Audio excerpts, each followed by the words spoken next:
बिस्मिल्लाहिर्रहमानिर्रहीम। अस्सलाम वालेकुम नाज़रीन और सामीन।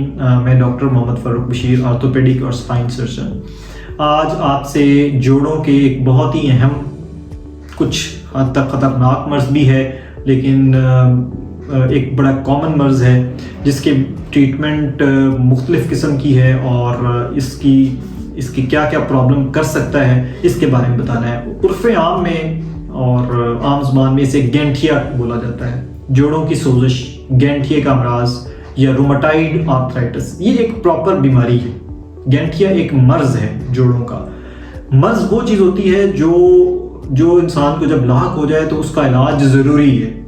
जैसे कि शुगर एक मर्ज़ है, ब्लड प्रेशर एक मर्ज़ है, इसी तरह गैंठिया जोड़ों का एक मर्ज़ है जो कि जिसकी बड़ी सारी वजूहात हैं, जिसमें रूमेटॉइड फैक्टर होना और जो भी चीज़ है। लेकिन ये करता क्या है? स्पेशली हाथों के जोड़, स्मॉल जॉइंट्स, छोटे जोड़, इनके अंदर इंसान को दर्द रहना शुरू हो जाती है।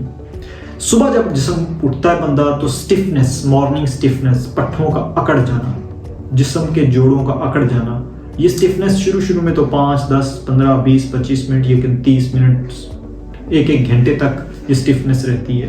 तो जिस्म के पट्ठों का अकड़ जाना दूसरी इसकी अलामत है। जब छोटे जोड़ों में दर्द और सुबह जब उठते हैं तो जिस्म अकड़ा हुआ महसूस करते हैं। अमूमन ये 30-35 साल के लोगों के उम्र के लोगों को ये लाक होना शुरू हो जाता है।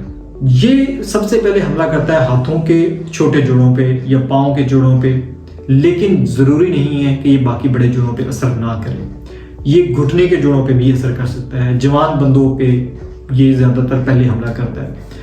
इसकी ट्रीटमेंट ऐसे ही करनी है जैसे आप शुगर या ब्लड प्रेशर की ट्रीटमेंट करते हैं। कहने का मतलब यह है कि इसको ख़त्म नहीं किया जा सकता जिस्म से। जैसे शुगर को ख़त्म नहीं किया जा सकता, ब्लड प्रेशर को ख़त्म नहीं किया जा सकता, इसको कंट्रोल किया जा सकता है।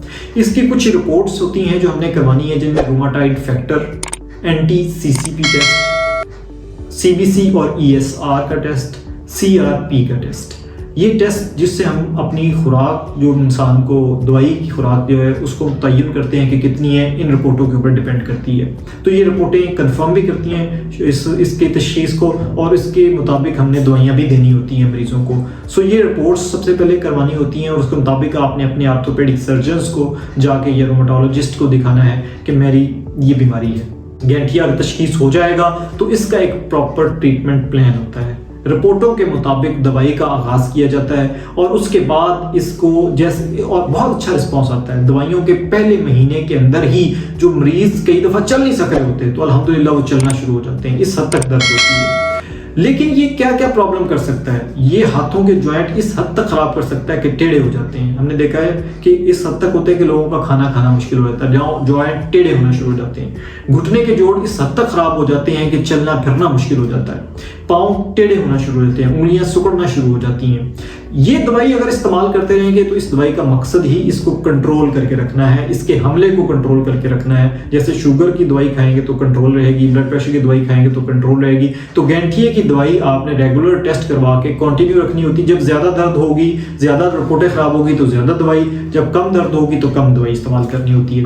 तो अगर खुदा न खास्ता डिले हो गया ट्रीटमेंट में, जोड़ आपके बहुत ज़्यादा ख़राब हो गए, या इवन के ट्रीटमेंट लेने के बावजूद, क्योंकि दवाई तो कंट्रोल कर रही है ना, लेकिन बीमारी तो अंदर मौजूद है, जो सबसे बड़ा जोड़ घुटने का जोड़ है या हिप जॉइंट है वो आपका ख़राब हो जाता है। ये जवान लोगों में हमें कई दफ़ा नी रिप्लेसमेंट, आपने सुना होगा नी रिप्लेसमेंट बूढ़े लोगों की बीमारी है, इलाज है, लेकिन हमें जवान लोगों में जब हम करते हैं नी रिप्लेसमेंट तो उसकी अक्सर वजह गैंठिया की वजह से उनके जोड़ों का ख़राब हो जाना है। घबराने की ज़रूरत नहीं है, दर्द आपकी इस दवाई से ज़रूर कंट्रोल हो जाएगी और बहुत अच्छा रिस्पॉन्स। जो लोग व्हील चेयर पे आते हैं, मेरे कई इंटरव्यूज़ में आपने देखा होगा कि मरीज़ नी रिप्लेसमेंट के बाद से पहले व्हील चेयर पे चल के आए थे, लेकिन महीने के अंदर अंदर मस्जिद में नमाज पढ़ना शुरू हो गए कि वो चलना शुरू हो गए। तो नी रिप्लेसमेंट एक अच्छी चीज़ है, बुरी चीज़ नहीं है, जब उसकी ज़रूरत हो और बहुत अच्छे तरीके से उसको किया जाए और उसके पूरे पैटर्न को फॉलो किया जाए कि भाई ये कैसे आपने इसको लेके चलना है। तो कुछ 2-3 महीनों के अंदर इंसान इतनी रिलैक्स ज़िंदगी में आ जाता है।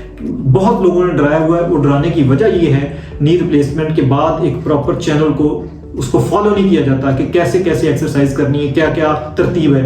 ऑपरेशन के अगले दिन ही हम मरीज को अल्हम्दुलिल्लाह चलाते हैं, वॉशरूम तक लेके जाते हैं। सो कहने का मतलब यह है कि ये गैंठिया आपके जोड़ों को खराब कर सकता है, जिनमें नी जॉइंट और हिप जॉइंट और शोल्डर जॉइंट्स, इनकी रिप्लेसमेंट, इनको फिर तब्दील करना पड़ता है। तो अगर आपको ऐसा मर्ज हो गया जिसमें जोड़ दर्द कर रहे हैं आपके, सुबह उठते हैं जिससे मकड़ा हुआ होता है, तो लेट ना करें, देर ना करें, क्योंकि अगर आप देर करेंगे तो फिर ये बीमारी बढ़ेगी, जोड़ खराब होंगे तो हमें ऑपरेशन तक जाना पड़ेगा। तो हमने डिले करना है, हमने दवाई से इसको कंट्रोल करके रखना है ताकि वो ज्यादा देर तक आगे तक ना जाए और हम उसको नी रिप्लेसमेंट सर्जरी उसको बचा के रखें। क्योंकि अगर एक दफा नी रिप्लेसमेंट होगा तो फिर दोबारा अगर अर्ली उम्र में होता है तो करने की जरूरत पड़ सकती है। गैंठिया एक ऐसा मर्ज है जिसको कंट्रोल किया जा सकता है, उसकी जल्दी तशखीस के साथ किया जा सकता है। किसी भी मर्ज बंदे को इस तरह की अलामात हो तो प्लीज अपने ऑर्थोपेडिक सर्जन से कंसल्ट करें, रिपोर्टें करवाए, मेडिसिन ले और इस दर्द से अपनी जान छुड़वाए। आपको किसी भी और चीज़ के बारे में इंफॉर्मेशन, बीमारी के बारे में चाहिए, आप कमेंट सेक्शन में जाके उसके बारे में डिस्कस कर सकते हैं। Thank you very much.